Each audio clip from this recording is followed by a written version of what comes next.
নমস্কাৰ টাইমতৰ প্ৰতিগৰাকী দৰ্শকক স্বাগতম জনাই ষ্টুডিঅত মই নেত্ৰজিত বৰা প্ৰিয় দৰ্শক এই বিশেষ অনুষ্ঠানলৈ আপোনালোকক স্বাগতম জনাইছো যেটো সদ্য ঘোষিত অসম লোকসেৱা আয়োগৰ পৰীক্ষাত অসমৰ এখন শিক্ষা প্ৰতিষ্ঠান ভদ্ৰা আইএছ একাডেমীয়ে খুব সফলতাৰে তেওঁলোকৰ শিক্ষাৰ্থীসকলক উত্তীৰ্ণ কৰিবলৈ সক্ষম হৈছে বা তেওঁলোকৰ সেই শিক্ষা প্ৰতিষ্ঠানৰ শিক্ষাৰ্থীসকলে সফলতাৰে এবাৰ অসম লোকসেৱা আয়োগৰ পৰীক্ষাত উজ্জ্বলিবলৈ সক্ষম হৈছে আৰু সেই আইএছ একাডেমীখনৰ পৰা ৭৪ গৰাকীকৈ শিক্ষাৰ্থীয়ে অসম লোকসেৱা আয়োগৰ পৰীক্ষাত সুখ্যাতিৰে উত্তীৰ্ণ হ'বলৈ সক্ষম হৈছে আৰু সেই শিক্ষা প্ৰতিষ্ঠানখনৰ পৰা ইমান সংখ্যক শিক্ষাৰ্থী উত্তীৰ্ণ হ'ল আৰু সেই শিক্ষাৰ্থীসকল এতিয়া একোজন বিষয়া হ'বলৈ গৈ আছে আজি তেওঁলোকক নিযুক্তি পত্ৰ বিতৰণ কৰা হৈছিল কিন্তু ভদ্ৰা আইএছ একাডেমী কিদৰে পাঠদান আগবঢ়ায় কিদৰে প্ৰতিগৰাকী শিক্ষাৰ্থীক তেওঁলোকে একো আইএছ হোৱাৰ ক্ষেত্ৰত একে সময়তে অসম লোকসেৱা আয়োগৰ পৰীক্ষাত উত্তীৰ্ণ হোৱাৰ ক্ষেত্ৰত তেওঁলোকক কিদৰে সহায় কৰে ইত্যাদি কথা পাতিম আৰু সেই কথা পাতিবৰ বাবে আমি আমন্ত্ৰণ জনাই আনিছো আমাৰ মাজত এই মুহূৰ্তত উপস্থিত আছে জুলনজ্যোতি হাজৰিকা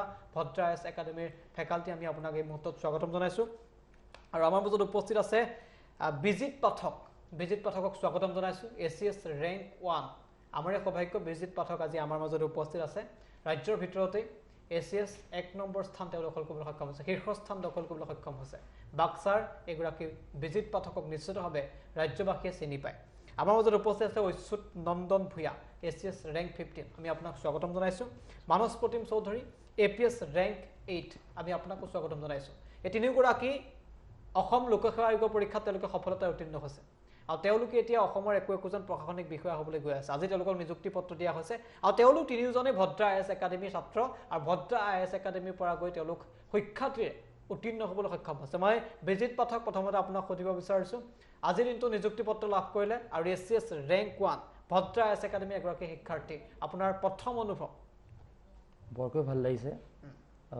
যেতিয়া আজি এপইণ্টমেণ্ট এখন পালোঁ বৰ এটা এক আনন্দৰ অনুভূতি আছিলে নিজৰ কাৰণে ভাল লাগিছে নিজৰ পিতৃ মাতৃৰ কাৰণে ভাল লাগিছে সমাজ আৰু দেশৰ কাৰণে কিবা এটা কৰি যাম বুলি তাৰ কাৰণে ভাল লাগিছে আপুনি ৰাজ্যখনৰ ভিতৰতে কিন্তু আপুনি প্ৰথম স্থান দখল কৰিছে শীৰ্ষস্থান দখল কৰিছে হয় আৰু সেইটো আপোনাৰ বাবে নিশ্চিতভাৱে এটা অতি ভাল লগা খবৰ নিশ্চয় ঠিক আছে মই জুলনজ্যোতি হাজৰিকা আপোনাৰ কাষলৈ আহিব বিচাৰিছো আপুনি ভদ্ৰা আইএছ একাডেমীৰ এজন শিক্ষক আৰু সেই ভদ্ৰা আইএছ একাডেমীৰ ৭৪ গৰাকী এজন দুজন নহয় ৭৪ গৰাকী উত্তীৰ্ণ হ'বলৈ সক্ষম হৈছে ৰাজ্যৰ ভিতৰতে ভদ্ৰা আইএছ একাডেমী এতিয়া উজ্জ্বলি উঠিবলৈ সক্ষম হৈছে এগৰাকী শিক্ষক হিচাপে ভদ্ৰা আইএছ একাডেমীৰ সফলতাত আপুনি কি আপোনাৰ প্ৰতিক্ৰিয়া প্ৰথম প্ৰতিক্ৰিয়া কি হ'ব ইমান যেটো ভাল ৰিজাল্ট হৈছে তো এটো দেখি আমি শিক্ষক হিচাপে তো আমাৰ সদায় এটা গৌৰৱ আমি অনুভৱ কৰোঁ আৰু এই সকল ব্যক্তি যেতিয়া এজন ভাল অফিচাৰ হ'ব যেতিয়া আমি আজি এপইণ্টমেণ্টত ময়ো গৈছিলোঁ ময়ো চাবলৈ গৈছিলোঁ তো দেখি পেলাই মই নিজেই গৌৰৱ অনুভৱ কৰিছোঁ বহুত মানে দেখি মোৰ অতিকে আনন্দিত হৈছোঁ নিশ্চিতভাৱে এটা অতি ভাল লগা খবৰ ভদ্ৰা আইএছ একাডেমীৰ সফলতাত সকলো নিশ্চিতভাৱে উৎফুল্লিত হৈছে শিক্ষকসকল উৎফুল্লিত হৈছে শিক্ষাৰ্থীসকল উৎফুল্লিত হৈছে মই আপোনাৰ কাষলৈ আহিব বিচাৰিছোঁ Achyut Nandan Bhuyan ACS rank 15 Bhadra IAS একাডেমীৰ এগৰাকী শিক্ষাৰ্থী আপোনাৰ প্ৰথম অনুভৱটো জানিব বিচাৰিছোঁ খুবেই ভাল লাগিছে এই পৰীক্ষাটো ক্লিয়াৰ কৰি পিনে 3 বছৰ কষ্ট মা দেউতাৰ আশীৰ্বাদ শুভাকাংক্ষীৰ সকলৰ আশীৰ্বাদ সবতে যে কিবা এটা ভাল ৰিজাল্ট কৰিব পাৰিছো খুব সুখী ৰাইজৰ বাবে কাম কৰি যাওঁ হেতুৱে আশা কৰিব মানস প্ৰতিম চৌধুৰী আপোনাৰ অনুভৱ জানিব বিচাৰিছো এপিএছ ৰেংক 8 ৰাজ্যৰ ভিতৰতে 8 নম্বৰ স্থান দখল কৰিছে হয় অনুভৱ যথেষ্ট ভাল কাৰণ ৰাজ্যৰ ভিতৰতে এক অত্যন্ত কঠিন পৰীক্ষা আছিলে আৰু ইয়াত স্থান লাভ কৰিব পাই যথেষ্ট আনন্দিত হৈছো নিশ্চিতভাৱে মই বিজিত পাঠক পুনৰ আপোনাৰ কাষলৈ আহিব বিচাৰিছো আসলে আপুনি কেনেদৰে প্ৰস্তুতি চলাইছিল এই সময়ছোৱাত আপুনি ৰাজ্যৰ ভিতৰতে শীৰ্ষস্থান দখল কৰিছে কেনেদৰে প্ৰস্তুতি চলাইছিল মোৰ প্ৰিপাৰেশ্যনৰ যিটো বেচিক আইডিয়া আছিল বহুত চিম্পল আছিলে মই চিলেবাছখন ডাউনলোড কৰি লৈছিলোঁ আৰু তাৰ অৰিয়েণ্টেড প্ৰিপাৰেশ্যন কৰিছিলোঁ বেচিক টেক্সট বুক যিবিলাক আছে এনচিইআৰটি আৰু যিবিলাক টেক্সট বুক আছে সেইবিলাকক মই থৰলি পঢ়িছিলোঁ মাল্টিপল টাইম ৰিভাইজ কৰিছিলোঁ আনচাৰ ৰাইটিঙৰ প্ৰেক্টিছ কৰিছিলোঁ আপুনি সফল হৈছে আৰু এই সফলতাৰ আঁৰত আছে ভদ্ৰা আইএছ একাডেমী নিশ্চিতভাৱে আপুনি তাৰ এজন শিক্ষাৰ্থী আপুনি সফল হোৱাৰ ক্ষেত্ৰত ভদ্ৰা আইএছ একাডেমী আপোনাক কিদৰে সহায় কৰিছে ভদ্ৰা আইএছ একাডেমীয়ে মোক মেইনছৰ আনচাৰ ৰাইটিঙৰ ক্ষেত্ৰত বৰকৈ সহায় কৰিছিলে স্পেচিয়েলি মই জুলনদাক ধন্যবাদ জনাব বিচাৰিছোঁ তেখেতে মোৰ জিএছটোৰ আনচাৰ ৰাইটিঙৰ ক্ষেত্ৰত বহুতে সহায় কৰিছিলে তদুপৰি জেমছ ছাৰক মই ধন্যবাদ জনাব বিচাৰিছোঁ কাৰণ তেখেতে মোৰ যিবিলাক ইকনমিৰ আনচাৰ আছিলে সেইবিলাকক এনৰিচ কৰাত বৰকৈ সহায় কৰিছিলে যিবিলাক ডাটাজ হওক ইনপুট হওক বা কেনেকৈ ইন্ট্ৰডাকশ্যন বা কনক্লুজন দিব লাগে আনচাৰ এখনত সেই ক্ষেত্ৰত মই এই দুয়োজন শিক্ষকৰ পৰা বৰ ভালকৈ সহায় পাইছিলোঁ আৰু সেইকাৰণে মই তেখেতসকলক আপোনালোকৰ চেনেলৰ মাধ্যমেদি ধন্যবাদ জনাব বিচাৰিছোঁ। ঠিক আছে, মই জুলনজ্যোতি হাজৰিকা আপোনাৰ কাষলৈ পুনৰ আহিব বিচাৰিছোঁ। ভদ্ৰা আইএছ একাডেমি যদি আমি ছাকচেছ ৰেট বুলি যদি সুধো এই মুহূৰ্তত সফলতাৰ হাৰ কেনেধৰণৰ? এবাৰ আপুনি অলৰেডি কৈছে যে 74গৰাকী কেণ্ডিডেটে ফাইনেল ক'ব গ'লে এপইণ্টমেণ্ট পাইছে, আৰু যদি এইটো চাব যাওঁ গোটেই অসমৰ ভিতৰত আমাৰ হায়েষ্ট চিলেকশ্যন ৰেট হৈছে, মানে কনভাৰ্জন ৰেট যিটো আমি ক'ব পাৰোঁ যে মেইনছৰ পৰা ইণ্টাৰভিউলৈকে আমাৰ 137 কেণ্ডিডেট গৈছিলে, আৰু তাৰে ভিতৰত 74গৰাকীয়ে বৰ্তমান আল্টিমেটলি ইণ্টাৰভিউ ক্লিয়াৰ কৰিবলৈ সক্ষম হৈছে। মানে ক'ব গ'লে মোৰ দেন 50%, অলমষ্ট 60% ষ্টুডেণ্টে যোনে ইণ্টাৰভিউ এপিয়াৰ কৰিছিলে তেখেতসকলে ইণ্টাৰভিউ ক্লিয়াৰ কৰিবলৈ সক্ষম হৈছে। মানে 331গৰাকীয়ে এইবাৰ অসম লোকসেৱা আয়োগৰ পৰীক্ষাত উত্তীৰ্ণ হৈছে, আৰু তাৰ ভিতৰত 74 অৰ্থাৎ 74গৰাকী ভদ্ৰা আইএছ একাডেমি। মই আপোনাক পুনৰ সুধিব বিচাৰিছোঁ যে আপোনাৰ আইএছ একাডেমিখনৰ কথা আপুনি উল্লেখ কৰিছে, ইমান সংখ্যক শিক্ষাৰ্থীয়ে তাৰ পৰা উত্তীৰ্ণ হৈছে, সেই শিক্ষাৰ্থীসকলৰ সফলতাৰ আঁৰত আছে ভদ্ৰা আইএছ একাডেমি। আচলতে তাত কি ধৰণে পাঠ্যক্ৰমটো আগবঢ়োৱা হয়, কি ধৰণে পঢ়োৱা হয়, কি ধৰণে গাইড কৰা হয় তেওঁলোকক? হয়, আচলতে ইয়াত কেনেকুৱা হয়, আমি এটা গাইডেঞ্চ দিওঁ, মানে আমাৰ অৰিহণা বহুত কম থাকে, মানে ক'ব গ'লে 20%, 80% নিচিনা আচলতে অৰিহণা থাকে। আমি 20% আমি এফৰ্ট দিওঁ, কিন্তু ষ্টুডেণ্টছে নিজে 80% এফৰ্ট দিয়ে। যদি যিখিনি ৰিজাল্ট হৈছে সেইটো ৰিজাল্ট ক'ব গ'লে মেক্সিমাম ষ্টুডেণ্টছৰ এফৰ্টৰ কাৰণে হৈছে। আমি পাঠটো দেখাব পাৰোঁ, আমি এটা ডাইৰেকশ্যন দেখাব পাৰোঁ, বাট সেই ডাইৰেকশ্যনত কেনেকৈ পঢ়িব, কেনেকৈ ভালকৈ এটা ভাল ৰিজাল্ট কৰিব, মানে সেইটো আচলতে কষ্টটো কৰে ষ্টুডেণ্টে। আমাৰ আচলতে ক'ব গ'লে আমাৰ কিছুমান ষ্ট্ৰেটেজি থাকে, যেনেকৈ আমি প্ৰিলিমছ হওক, মেইনছ হওক, ইণ্টাৰভিউ হওক, এই 3টা পৰ্যায়ৰ কাৰণে আমি কি কৰোঁ বেলেগকৈ, মানে আল্টিমেটলি আমি 3টা পৰ্যায়ৰ কাৰণে আমি কি কৰোঁ আমি গাইডেঞ্চ প্ৰভাইড কৰোঁ। আমাৰ যিটো গাইডেঞ্চ হয় সেইটো হৈছে আচলতে মেইনছ কামছ প্ৰিলিমছ গাইডেঞ্চ হয়। আমি মেইনছৰ লগতে প্ৰিলিমছৰ কাৰণে একেলগে প্ৰিপেয়াৰ কৰোঁ। যেনেকৈ প্ৰিলিমছ বুলি ক'ব গ'লে কেনেকুৱা হৈ যায়, আমি মক টেষ্ট প্ৰভাইড কৰোঁ। আমাৰ ধৰি লওক ফেকাল্টি এটা বস্তু পঢ়োৱাৰ পিছত কি হ'ব, সেই টপিকটোৰ ওপৰত আপোনাৰ এটা ভালকৈ এটা এক্সাম কণ্ডাক্ট কৰা হয়, আৰু সেই এক্সামিনেশ্যনটো মেইনছ পাৰ্চপেক্টিভতো হয়, লগতে প্ৰিলিমছ পাৰ্চপেক্টিভতো হয়। মানে ক'ব গ'লে আমি OMR ছিট দিওঁ, য'ত MCQ কুৱেশ্যনবিলাক থাকে তাত ফিল আপ কৰে, সেইবিলাক তেনেকৈ আমি ছল্ভ কৰোঁ। মানে সেইটো আচলতে ক'ব গ'লে প্ৰিলিমছৰ কাৰণে প্ৰিপাৰেশ্যন হৈ যায়। লগতে মেইনছৰ কাৰণে আমি কি কৰোঁ, আমিও তেনেকুৱাকৈ যেনেকৈ মেইনছত ক'ব গ'লে যদি APSC মেইনছ হয় যেনেকৈ পেপাৰ আহে, তেনেকুৱাকৈ আমি সিহঁতক পৰীক্ষা কণ্ডাক্ট কৰোঁ, আৰু যিখিনি আমাৰ ইন হাউচ ফেকাল্টি থাকে সেইসকল ফেকাল্টি সেই বহীবিলাক ইভালুৱেট কৰি পেলাই দিয়ে। মই এটা কথা ক'ব বিচাৰিছোঁ, উল্লেখ কৰিব বিচাৰিছোঁ, ভদ্ৰা আইএছ একাডেমিৰ পৰা কিন্তু ACS ৰেংকটো জুৰি কলিতাও নিশ্চয় ভদ্ৰা আইএছ একাডেমিৰ হয়। হয়, তেখেতো আমাৰ লগতে জড়িত আছিলে, তেখেত আমাৰো ষ্টুডেণ্ট হয়। গতিকে নিশ্চিতভাৱে ভদ্ৰা আইএছ একাডেমি যথেষ্ট আইএছ একাডেমিখনৰ পৰা যথেষ্ট শিক্ষাৰ্থী উত্তীৰ্ণ হৈছে, আৰু অসম লোকসেৱা আয়োগৰ পৰীক্ষাত উত্তীৰ্ণৰ হাৰ যথেষ্ট বেছি তেওঁলোকৰ। মই অচ্যুত নন্দন ভূঞা আপোনাৰ কাষলৈ আহিব বিচাৰিছোঁ। আচলতে আপুনি মেইনছৰ বাবে কিদৰে প্ৰস্তুতি চলাইছে? হয়, যিহেতু মেইনছত আপোনাৰ আনচাৰ ৰাইটিং কৰিব লাগে, মই আপোনাৰ ভদ্ৰা আইএছ একাডেমিৰ জুলন ছাৰ আৰু জেমছ ছাৰৰ লগত টাচত আছিলোঁ। তেওঁলোকে মানে সদায় নতুন পইণ্ট অফ ভিউ এটা দিছিলে, আনচাৰটোৰ মানে নতুন পাৰ্চপেক্টিভ এটা দিয়ে, সেইটোৱে মোক বহুত সহায় কৰিছিলে, বহুতভাৱে সহায় কৰিছিলে। আৰু ইণ্টাৰভিউটো আপোনাৰ জেমছ ছাৰ আৰু জুলন ছাৰে মোক বিশেষভাৱে পাৰ্চনেলি মানে বহুত কিছুমান টিপছ দিছিলে, যোনটোৱে মোৰ মানে ৰিজাল্টটো হেৰি কৰিবলৈ সহায় কৰিলে। অপশ্যনেল ছাবজেক্টখিনিৰ ক্ষেত্ৰত আপুনি কিদৰে মানে প্ৰস্তুতি চলাইছে? হয়, মই অপশ্যনেলটো আপোনাৰ মই প্ৰিপেৰেশ্যন আৰম্ভণি কৰা আপোনাৰ প্ৰায় 2-3 মাহৰ পিছতে আৰম্ভ কৰি দিছিলোঁ। চিলেবাছখন সময় থাকোঁতেই মই শেষ কৰিবলৈ চেষ্টা কৰিছিলোঁ, আৰু মানে ছাবজেক্টটোৰ ৰিভিজন 2-3বাৰ যাতে মই কৰিব পাৰোঁ, সেইটো হেৰিয়াত মই আপোনাৰ শ্বেডিউলখন বনাইছিলোঁ। ঠিক আছে, মই মানস প্ৰতিম চৌধুৰী আপোনাৰ কাষলৈ আহিব বিচাৰিছোঁ। আপুনি ভদ্ৰা আইএছ একাডেমি এগৰাকী শিক্ষাৰ্থী, আইএছ একাডেমিখনৰ জৰিয়তে আপুনি কেনেকৈ আপুনি প্ৰস্তুতি আৰম্ভ কৰিছিল, বা সেই আইএছ একাডেমিখনত জড়িত হৈ আপুনি কিদৰে প্ৰস্তুতি আৰম্ভ কৰিছিল? হয়, প্ৰথমতে মই প্ৰস্তুতি নিজাববীয়াকৈ চলাইছিলোঁ। তাৰপিছতে যেতিয়া মুখ্য পৰীক্ষা দিব হ'ল, তেতিয়া মই আইএছ একাডেমিখনৰ পৰা মেটেৰিয়েলছৰ সহায় লৈছিলোঁ।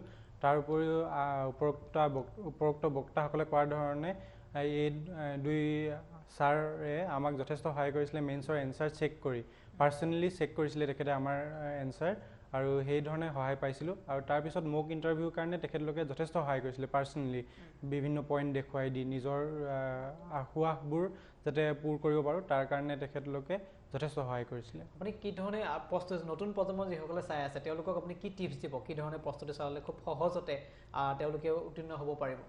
হয়, প্ৰথমতে নিজৰ ওপৰত বিশ্বাস লাগিব, আৰু যিহেতু চিভিল ছাৰ্ভিচ পৰীক্ষা এটা যথেষ্ট কঠিন পৰীক্ষা হয় আৰু টাইমটো বহুত লাগে, গতিকে নিজকে দৃঢ় আৰু এটা লক্ষ্য যে মই কিয় IAS বা IPS বা ACS বা APS হ'ব বিচাৰোঁ, কিয় চিভিল ছাৰ্ভেণ্ট হ'ব বিচাৰোঁ, স্পেচিয়েলি সেই লক্ষ্য এটা লাগিব, সেই লক্ষ্য যেতিয়া আপোনাৰ থাকিব তেতিয়াহে আপুনি উত্তীৰ্ণ হ'ব পাৰিব।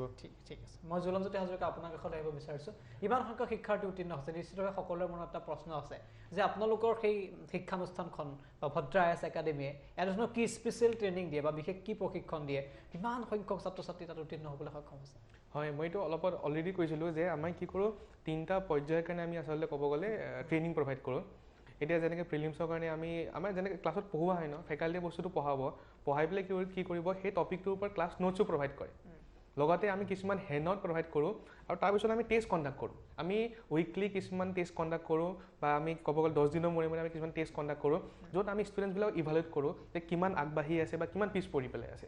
মোৰঅভাৰ আমি কি কৰোঁ, মেইন প্ৰব্লেম কি হৈ যায় যে বহুতে প্ৰিলিমছ পাছ কৰে, বাট মেইনছত প্ৰব্লেম কি হয় যে এনচাৰ ভালকৈ লিখিব নোৱাৰে, প্ৰেজেণ্টেবল নহয় এনচাৰবিলাক, তো সেইকাৰণে আচলতে মেইনছত মাৰ্কছ কমকৈ আহি যায়। তো কেতিয়াবা সেইটো কাৰণে কি হৈ যায়, বহুতে ইণ্টাৰভিউত মাৰ্কছ পালেও আল্টিমেটলি যিহেতু মেইনছত মাৰ্কছ কম থাকে, তো সেইকাৰণে আচলতে উত্তীৰ্ণ হ'বলৈ সক্ষম নহয়। তো সেইকাৰণে আমি বেছিকৈ গুৰুত্ব দিওঁ যে মেইনছৰ এনচাৰ ৰাইটিংবিলাক যাতে আমি ইম্প্ৰুভ কৰিব পাৰোঁ। তো সেইকাৰণে কি কৰোঁ, আমি ডেইলি ষ্টুডেণ্টছক আমি ডেইলি মডেল এনচাৰ প্ৰভাইড কৰোঁ। ডেইলি 2-3টা আমি মডেল এনচাৰ ষ্টুডেণ্টক প্ৰভাইড কৰোঁ, য'ত কুৱেশ্যন থাকিব আৰু সেই কুৱেশ্যনটো এনচাৰ কেনেকৈ লিখিব লাগে সেই বস্তুটো আমি দিওঁ। মোৰঅভাৰ আমি মান্থলি মেগাজিন প্ৰভাইড কৰোঁ, কাৰণ আমি গম পাওঁ যে এই গোটেই প্ৰিপাৰেশ্যনটো যে কাৰেণ্ট এফেয়াৰ্ছৰ এটা বহুত ইম্পৰ্টেণ্ট এটা ৰোল প্লে কৰে কাৰেণ্ট এফেয়াৰ্ছে। সেইকাৰণে কাৰেণ্ট এফেয়াৰ্ছ প্ৰিপাৰেশ্যনৰ কাৰণে আমাৰ ইউটিউব চেনেল আছে, তাত আমি ডেইলি কাৰেণ্ট এফেয়াৰ্ছৰ আমি এনালাইচিছ দিওঁ। ক'ব গ'লে আছাম ট্ৰিবিউন, লগতে হিন্দু বা বেলেগ যিখিনি অন্যান্য ইম্পৰ্টেণ্ট নিউজ পেপাৰ আছে তাত আমি এনালাইচিছ দিওঁ। মোৰঅভাৰ আমি এখন MCQ কম্পাইলেশ্যন দিওঁ বেছড আপন কাৰেণ্ট এফেয়াৰ্ছ। তো সেইখিনি ক'ব গ'লে এই গোটেইখিনি বস্তুৱে ষ্টুডেণ্টছবিলাকক ক'ব গ'লে গোটেই প্ৰিপাৰেশ্যনটো ভালকৈ সহায় কৰে। আৰু মোৰঅভাৰ এই 2টা ষ্টেজ পাৰ হোৱাৰ পিছত ইণ্টাৰভিউৰ কাৰণে আমি পাৰ্চনেল গাইডেঞ্চ প্ৰভাইড কৰোঁ যে কেনেকৈ বহিব লাগিব, ড্ৰেছিং চেন্স কেনেকুৱা হ'ব লাগিব, কেনেকৈ কথাবিলাক ক'ব লাগিব, প্ৰশ্নবিলাকৰ উত্তৰবিলাক মই কেনেকৈ দিব লাগিব। তো সেই লাষ্টৰ পৰ্যায়টো আমি ক'ব গ'লে গাইডেঞ্চ প্ৰভাইড কৰোঁ, আৰু তাৰ কাৰণে ক'ব গ'লে ইমানখিনি এটা ভাল ৰিজাল্ট পাবলৈ আমি সক্ষম হৈছোঁ। ঠিক আছে, মই আপোনাক ধন্যবাদ জনাইছোঁ। আমি আন এগৰাকী আমাৰ মাজত শিক্ষক উপস্থিত হ'ব কিছু সময়ৰ পাছতে, কিন্তু মই বিজিত পাঠক পুনৰ আপোনাৰ কাষলৈ আহিব বিচাৰিছোঁ। SCS ৰেংক যিহেতু আপোনাৰ 1, গতিকে এটা প্ৰশ্ন সকলোৰে মাজত থাকিব যে অসমখনৰ বাবে আপোনাৰ অৱদান কি হ'ব, কিদৰে আপুনি কাম কৰাৰ সপোন দেখিছে? এজন চিভিল ছাৰ্ভেণ্ট হিচাপে মই বৰ্তমানেতো নিজৰ আৰম্ভণিতে আছোঁ, গতিকে বৰ্তমানৰ সময়ত মোৰ মুখ্য কাম হ'ব গভৰ্ণমেণ্টে যিবিলাক স্কিম ইমপ্লিমেণ্ট কৰিব খুজিছে সেইবিলাক যাতে গ্ৰাছৰুটৰ মানুহৰ ওচৰত পায়গৈ, আৰু এখন এনেকুৱা বেচিক ইনফ্ৰাষ্ট্ৰাকচাৰ এটা গঢ়ি তোলা য'ত কাৰাপশ্যনৰ কোনো ভেলু নাথাকে, এখন কাৰাপশ্যন ফ্ৰী, হাছল ফ্ৰী সমাজ এখন গঢ়ি তোলা, আৰু তদুপৰি চিভিল ছাৰ্ভেণ্ট বুলি ক'লে যি এটা এলিটিজম আছে চিভিল ছাৰ্ভেণ্টৰ মাজত তাক নাইকিয়া কৰা, যাতে কমন মানুহে অতি সহজে আমাৰ ওচৰত পাব পাৰেগৈ। ঠিক আছে, ৰাষ্ট্ৰ এখন নিৰ্মাণৰ ক্ষেত্ৰত বা নেশ্যন বিল্ডিঙৰ ক্ষেত্ৰত যথেষ্ট ভূমিকা থাকে এজন প্ৰশাসনিক বিষয়াৰ। গতিকে আপুনি এজন প্ৰশাসনিক বিষয়া, ইতিমধ্যে আজি নিযুক্তি পত্ৰ আপুনি লাভ কৰিছে, গতিকে এই ক্ষেত্ৰত ৰাষ্ট্ৰ নিৰ্মাণ বা নেশ্যনেল বিল্ডিঙৰ ক্ষেত্ৰত আপুনি কি ধৰণৰ ভূমিকা আপুনি আগবঢ়াব, আপোনাৰ ভূমিকা কেনেধৰণৰ হ'ব বুলি ভাবে? মোৰ মুখ্য ভূমিকা এয়াই হ'ব যে মই মানুহসকলৰ মাজত এটা কনচিয়াছনেছ আনিব বিচাৰোঁ যে চিভিল ছাৰ্ভেণ্ট এজনে চেঞ্জ এটা আনিব পাৰে, আৰু তাৰ কাৰণে পাব্লিকৰ ছাপোৰ্ট এটা লাগে। যিবিলাক গভৰ্ণমেণ্টৰ স্কিম থাকে সেইবিলাকৰ বিষয়ে মানুহ জ্ঞাত নহয়, গতিকে মানুহবিলাকৰ মাজত যদি এৱেৰনেছটো আনিব পৰা যায়, যে মানুহবিলাকক ইনফৰ্ম কৰিব যায় যে গভৰ্ণমেণ্টে এইবিলাক স্কিম ইমপ্লিমেণ্ট কৰিছে, অট'মেটিকলি এটা পিপলছ কনচিয়াছনেছ এটা জাগি আহিব, আৰু এইটো অট'মেটিকলি ছিষ্টেমখনক ৰিফৰ্ম কৰিব। আমি আন এগৰাকী শিক্ষক আমাৰ মাজত উপস্থিত আছে, জেমছ চেলভাৰাছ। তেওঁৰ নাম ইতিমধ্যে 3গৰাকী শিক্ষাৰ্থীয়ে উল্লেখ কৰিছে, তেওঁ কি ধৰণে সহায় কৰিছিল তাৰ কথা উল্লেখ কৰিছে। Welcome sir. এগৰাকী শিক্ষক আৰু তেওঁ যথেষ্ট সহায় কৰিছিল এইসকল শিক্ষাৰ্থীক, আৰু যাৰ বাবে তেওঁলোকে 3জনে তেওঁৰ নাম উল্লেখ কৰিছে, কি ধৰণে তেওঁ লগত আচলতে কাম কৰিছিল বা কি ধৰণে সহায় কৰিছিল। As a faculty sir, Bhadra IAS academy में इतना अच्छा रिजल्ट किया है, आपका अनुभव कैसा है आज? भद्रा IAS एकेडमी में रिजल्ट बहुत अच्छा आया है। अगर आप रिजल्ट का ब्रेकअप देखेंगे, टॉप कैटेगरी का सर्विसेज होता है सिविल सर्विस का ACS का भद्रा IAS एकेडमी में रैंक मिला है 24 स्टूडेंट्स आर देयर सिलेक्टेड। वैसा ही सेकंड लेवल का कैटेगरी बोलते हैं APS पुलिस सर्विस, उसमें we have 21 ranks in Bhadra IAS academy. वैसा अगर अलग अलग कैटेगरी में देखेंगे, for example superintendent of taxes we have the rank 1। उसके बाद देखेंगे inspector of taxes we have 6 students from there. We have got sub registrar, we have 8 students. मतलब हर कैटेगरी में टॉप रैंक बद्राइस एकेडमी में मिला है। इसका एक इम्पॉर्टेंट चीज़ हम क्या बोलते हैं, हमारा जो स्ट्रेटजी है टीचिंग का, वो जुलन सर ने एक्सप्लेन किया था, integrated approach to civil service. मतलब हम क्या करते हैं, स्टूडेंट्स को शुरू से ही बोलते हैं प्रीलिम्स, मेंस, इंटरव्यू, ये तीनों का ध्यान में रख के प्रिपरेशन करना है। जब प्रीलिम्स का हम शुरू करते हैं वही तभी भी स्टूडेंट मेंस का भी प्रिपरेशन शुरू करता है। तो इसके वजह से स्टूडेंट्स का फोकस ज़्यादा होता है, हार्डवर्क का भी चांस मिलता है। So that is I think it's one of the secret to our achieving great success in this exam. ঠিক আছে, মই পুনৰ আপোনাৰ কাষলৈ আহিব বিচাৰিছোঁ। আপুনি যে প্ৰস্তুতি চলাইছিলে, এই প্ৰস্তুতি চলোৱাৰ ক্ষেত্ৰত আপুনি যিহেতু ACS ৰেংক 15 পাবলৈ সক্ষম হৈছে, IAS একাডেমীখনে আপোনাক কি ধৰণে সহায় কৰিছে? হয়, মই কৈছোঁৱে যেনেকৈ মই যেতিয়া মেইনছৰ কাৰণে প্ৰেক্টিছ কৰি আছিলোঁ আনচাৰ ৰাইটিং, তেতিয়া মোক আপোনাৰ মই এওঁলোকৰ নতুন মানে পইণ্ট অফ ভিউ এটা দিয়া, আনচাৰটো এনেকৈও লিখিব পৰা যায়, মই যোনটো ভাবিছোঁ তাৰ পৰা কিবা এটা বেলেগো লিখিব পৰা যায়। আৰু যেতিয়া ইণ্টাৰভিউৰ কাৰণে আমি প্ৰিপেয়াৰ কৰি আছিলোঁ, তেতিয়া আমাক পাৰ্চনেলি জেমছ ছাৰ আৰু জুলন ছাৰে আহি পিনে কয় বহিব কেনেকৈ লাগে, তাত গৈ পিনে পাৰফৰ্ম কেনেকৈ কৰিব লাগে, কি কৰিলে ভাল হয়, তেনেকুৱা টিপছবোৰ সৰু সৰু টিপছ দিছিলে, যোনটোৱে মানে আপোনাৰ ফাইনেলি ৰিজাল্টটো অনাত বহুত সহায় কৰিছে এই বস্তুটো। মই মানস প্ৰতিম চৌধুৰী আপোনাৰ কাষলৈ আহিব বিচাৰিছোঁ। এজন আৰক্ষী বিষয়া, আৰক্ষী বিষয়া হোৱাৰ লগে লগে এটা মানুহৰ অভিযোগ থাকে, আৰক্ষীৰ প্ৰতি মানুহৰ ভয় ভাৱ থাকে। আৰক্ষী আৰু সাধাৰণ মানুহৰ মাজত এটা সম্পৰ্ক সুদৃঢ় কৰাৰ বাবে চৰকাৰখনে ইতিমধ্যে প্ৰচেষ্টা চলাইছে। এজন আৰক্ষী বিষয়া হ'বলৈ আপুনি গৈ আছে, নিযুক্তি পত্ৰ লাভ কৰিছে, গতিকে আৰক্ষী আৰু ৰাইজৰ মাজত যিটো সম্পৰ্ক, সেই সম্পৰ্কটো আগবঢ়াই নিয়াৰ ক্ষেত্ৰত আপোনাৰ ভূমিকা কি হ'ব? হয়, আৰক্ষীৰ ওচৰলৈ যাতে সাধাৰণ ৰাইজ সহজে আহিব পাৰে তাৰ কাৰণে যথেষ্ট আমি ব্যৱস্থা গ্ৰহণ কৰাৰ মানস আছে আমাৰ। আৰু অসম আৰক্ষী জনহিতাৰ্থে আৰু জনসেৱাৰ্থে, সেই কথা সদায় আমি ৰাইজৰ আগত অৱগত কৰিম আৰু ৰাইজৰ মাজলৈ আমি আগবাঢ়ি যাম। সেয়ে আমাৰ লক্ষ্য আৰু উদ্দেশ্য বৰ্তমান। মই বিজিত পাঠক আপোনাৰ কাষলৈ আহিব বিচাৰিছোঁ। যিসকল নতুন প্ৰজন্মৰ শিক্ষাৰ্থী আছে, যিসকলে নিজকে এজন অসম লোকসেৱা আয়োগৰ বিষয়া হিচাপে মানে তেওঁ প্ৰতিষ্ঠা কৰিব বিচাৰে, অসমৰ প্ৰশাসনিক বিষয়া হিচাপে প্ৰতিষ্ঠা কৰিব বিচাৰে, তেওঁলোকক আপুনি কি এডভাইচ দিব আজি? তেওঁলোকক মই প্ৰথম এডভাইচটো দিম যে আপোনালোকে কষ্ট কৰক, আপোনালোকে আগবাঢ়ি যাওক, কিন্তু আপোনালোকে যি চিভিল চাৰ্ভিচৰ কাৰণে এপ্ৰ'চটো ৰাখে, সেইটো এপ্ৰ'চটো আপোনালোকৰ চিলেবাছ চেণ্টাৰিং হ'ব লাগিব, কাৰণ এয়া কোনো ডিগ্ৰী এক্সাম নহয়। গতিকে আপোনালোকে প্ৰিভিয়াছ ইয়াৰ কুৱেশ্যন পেপাৰবিলাক ষ্টাডি কৰক, আপোনালোকে আনচাৰ ৰাইটিঙত প্ৰেক্টিছ কৰক। আপোনালোকে যদি কোনোবা গাইডেঞ্চ পোৱা নাই, কোনোবা ভাল কেৱল কোচিং ইনষ্টিটিউট বুলি নহয়, কোনোবা ভাল মানুহৰ ওচৰত গাইডেঞ্চ লওক আৰু সেই ডাইৰেকশ্যনত আগবাঢ়ি যাওক। ঠিক আছে, মই জেমছ ছাৰ আপোনাৰ কাষলৈ আহিব বিচাৰিছোঁ। सर आप लोग कैसा ट्रेनिंग प्रोवाइड करते हैं?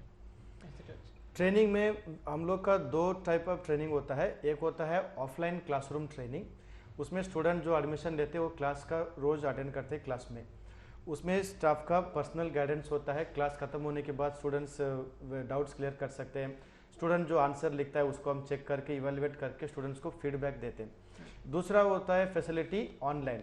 अभी कोविड के बाद ऑनलाइन का डिमांड बहुत ज़्यादा है, हमारा बहुत सारा स्टूडेंट्स अभी ऑनलाइन में है। तो ऑनलाइन का क्लासेस हम कैसे देते हैं, जो क्लास हम ऑफलाइन में पढ़ाते हैं उसी को हम ऑनलाइन में लाइव करते हैं। तो स्टूडेंट्स को उसी क्लास में इंटरेक्शन करने का फैसिलिटी होता है थ्रू द व्हाट्सअप। और अगर समझ लो कोई स्टूडेंट काम कर रहा है या कोई पढ़ाई कर रहा है यूनिवर्सिटी में, उन्होंने ऑनलाइन में एडमिशन लिया, अगर उसको एक क्लास में अटेंड करने में लेट हो गया या उस दिन वो क्लास एब्सेंट हो गया, उसका कोई प्रॉब्लम नहीं है, क्योंकि वो पूरा क्लास उसको रिकॉर्डेड वीडियो मिल जाता है। तो ये जो रिकॉर्डेड वीडियो उसको बाद में भी एक्सेस होता है, उसके वजह से स्टूडेंट्स का उसका बेनिफिट बहुत होता है। वो वीडियो देखने के बाद अगर उसका कुछ डाउट है, वो कुछ फैकल्टी के साथ इंटरेक्शन करना चाहता है स्टूडेंट, उसका वो फैसिलिटी भी हम अवेलेबल करते हैं। तो with combining this both online and offline mode to help the students, I think students are getting larger benefit. মই আপোনাৰ কাষলৈ আহিব বিচাৰিছোঁ। আপোনাকো একেটা প্ৰশ্ন, অচ্যুত নন্দন, যিহেতু আপুনি ACS ৰেংক 15, গতিকে আপোনাৰ নতুন প্ৰজন্মৰ যিসকল শিক্ষাৰ্থী তেওঁলোকৰ প্ৰতি আপোনাৰ পৰামৰ্শ কি হ'ব? হয়, মই এইটো ক'ব বিচাৰিম যে আহক, মানে এইটো বস্তু চবেই এচিভ কৰিব পাৰে, কিন্তু কথাটো হ'ল মটিভেশ্যনটো এইটো থাকিব লাগে যে ৰাইজৰ সেৱাৰ বাবে এইটো কামটো হয়, নিজৰ লাভ বা মানে নিজৰ কিবা স্বাৰ্থত এইটো আগবাঢ়ি আহিব নালাগে। আৰু আহক, এইটো যদি আগবাঢ়ি আহিছে আপোনাৰ UPSC নিচিনা পৰীক্ষা এটাতো আমাৰ নিশ্চয় ৰিজাল্ট ভাল হ'ব অসমৰ পৰা, সেইটোৱে মই ক'ব বিচাৰিছোঁ। মানস প্ৰতিম চৌধুৰী, আপোনাকো মই সেইটোৱে ক'ব বিচাৰিছোঁ, নতুন প্ৰজন্মৰ উদ্দেশ্যে আপুনি কি ক'ব? হয়, চিভিল ছাৰ্ভেণ্ট মানে হ'ল আমি ছাৰ্ভেণ্ট, সেৱক। চ' সেই সেৱকী মনোভাৱটো লৈ আগবাঢ়ি আহক, আপোনালোক সকলোৱে সফলতা অৰ্জন কৰিব পাৰিব। ধন্যবাদ। मैं सर काखला सर मेंस एग्जाम में ऑप्शनल सब्जेक्ट क्यों इतना ज़रूरी है, इतना इम्पोर्टेंट है? क्योंकि अभी आप एनालिसिस करके देखिए सिविल सर्विस का मतलब यूपीएससी में 2000 मार्क्स होता है मेंस का एग्जाम में। इस 2000 मार्क्स में 8 पेपर्स होते हैं, हर पेपर का 250 मार्क्स होता है। उसमें ऑप्शनल सब्जेक्ट का सिर्फ 500 मार्क्स होते हैं, मतलब you have 2 papers, paper 1 and paper 2 of only 1 subject. तो जब स्टूडेंट्स 500 मार्क के लिए अपियर करते हैं ऑप्शनल में, मतलब 25% of the entire score is depending on your optional subject. अगर ऑप्शनल सब्जेक्ट आप अच्छे से प्रिपेयर करेंगे, आपका स्कोरिंग ज़्यादा होता है, उसके वजह से आपका रैंक अच्छा मिलता है। अगर ऑप्शनल सब्जेक्ट में आपको ज़्यादा स्कोर नहीं मिलेगा तो क्या होगा, रैंकिंग में थोड़ा प्रॉब्लम हो सकता है, क्योंकि जीएस पेपर में सब स्टूडेंट्स को मोरलेस सेम मिलता है, ऑप्शनल पेपर में उसका ज़्यादा फर्क पड़ता है। अभी जो स्टूडेंट अच्छा तरह से ऑप्शनल पेपर प्रिपेयर करेंगे उनका फाइनल रैंकिंग में चांसेस ज़्यादा होता है, इसलिए ऑप्शनल सब्जेक्ट चूज़ करने में थोड़ा सोचकर समझकर चूज़ करना चाहिए। Thank you sir. आमी সকলোকে এই মুহূৰ্তত ধন্যবাদ জ্ঞাপন কৰিছোঁ আমাক ইমান সময় দিয়াৰ বাবে। আৰু ভদ্ৰা আইএছ একাডেমি ইতিমধ্যে আমি উল্লেখ কৰিছোঁ, প্ৰথমতে উল্লেখ কৰিছোঁ যে ৰাজ্যৰ ভিতৰতে শিক্ষা প্ৰতিষ্ঠানখনে এই প্ৰতিষ্ঠানখনে এটা দিগন্তৰ সূচনা কৰিছে। শিক্ষা প্ৰতিষ্ঠানখনৰ পৰা ৭৪গৰাকীকৈ শিক্ষাৰ্থী অসম লোকসেৱা আয়োগৰ পৰীক্ষাত সফলতাৰে উত্তীৰ্ণ হৈছে। নিশ্চিতভাৱে এই শিক্ষা প্ৰতিষ্ঠানখনৰ বাবেই হওক বা অসমৰ বাবেই হওক এটা অতি ভাল খবৰ, এটা অতি ভাল লগা খবৰ। আৰু এই শিক্ষা প্ৰতিষ্ঠানখনে কিদৰে আচলতে পাঠ্যক্ৰম আগবঢ়ায়, কিদৰে ছাত্ৰ ছাত্ৰীসকলক সহায় কৰে, কিদৰে ছাত্ৰ ছাত্ৰীসকলক অসম লোকসেৱা আয়োগেই হওক বা ইউপিএছচি পৰীক্ষাৰ বাবে কিদৰে প্ৰস্তুতি চলাব তাৰ বাবে কিদৰে সহায় কৰে তেওঁলোকে ইতিমধ্যে জনালে। আইএছ একাডেমিখনৰ ভূমিকাৰ বিষয়ে জনালে, তাৰ প্ৰস্তুতিৰ যিসকল তেওঁলোকৰ বিশেষ প্ৰশিক্ষণ দিয়া হয় তাৰ বিষয়ে জনালে। আমি পুনৰ 4গৰাকী অতিথিক আমি ধন্যবাদ জনাইছোঁ। ইয়াৰ বাবে আমাৰ সৈতে অংশগ্ৰহণ কৰা আন এগৰাকী ফেকাল্টি, আমি তেওঁকো ধন্যবাদ জ্ঞাপন কৰিছোঁ। আমি সকলোকে ধন্যবাদ জনাইছোঁ আৰু অনুষ্ঠানৰ পৰা মই নেত্ৰজিৎ বৰা বিদায় লৈছোঁ। ধন্যবাদ।